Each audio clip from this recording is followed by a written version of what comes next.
అంటే ఆ ప్రభుత్వ పాఠశాలలో ప్రైవేట్ పాఠశాలలో పుస్తకము ఒంటరితనము ఆ రెండే అలవాటై. అదే మన కాడ ప్రభుత్వ పాఠశాలలో పిల్లవాడు అన్నతోటి కలిసి అక్కతోటి కలిసి తమ్ముతో కలుసుకొని అందరి అమ్మమ్మ నాయనమ్మ అందరితో కలిసి ఆ రకమైనటువంటి ఆ సన్నిహితం పొందగలుగుతాడు. అందుకనే వాడికి అన్ని సామర్థ్యాలు అవసరం. సో కాబట్టి అందుకోసమే ప్రభుత్వ బడిలో చేరపాలని కోరుతా ఉన్నాం. డబ్బుల పరంగా చూస్తే ఇవాళ మనం ఏదైతే ప్రైవేట్ స్కూల్ అనుకుంటున్నామో అది చిన్న స్థాయి నుంచి వాళ్ళ కార్పొరేట్ స్థాయికి పోయింది. అక్కడ చదివేది వేల మంది, కొన్ని వేల మంది చదువుతారు. వేల మందిలో ఎంతమందికి ర్యాంక్ వస్తుందని చెప్తుండే మనకు ఆయన.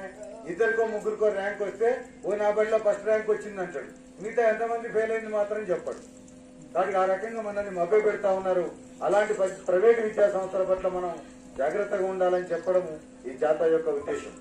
ఇవాళ ప్రభుత్వ పాఠశాలలోకి వచ్చేటువంటి లేదా గ్రామీణ ప్రాంతాల్లో ఇవాళ ఎవరైనా కొద్దిపాటిగా నివసిస్తారంటే కేవలం పేద తరగతి మధ్య తరగతి వాళ్ళు మాత్రమే గ్రామాలను పట్టుకొని వ్యవసాయం చేసుకుంటూ వస్తా ఉన్నారు. మరి వాళ్ళ ఆదాయం ఏంటి?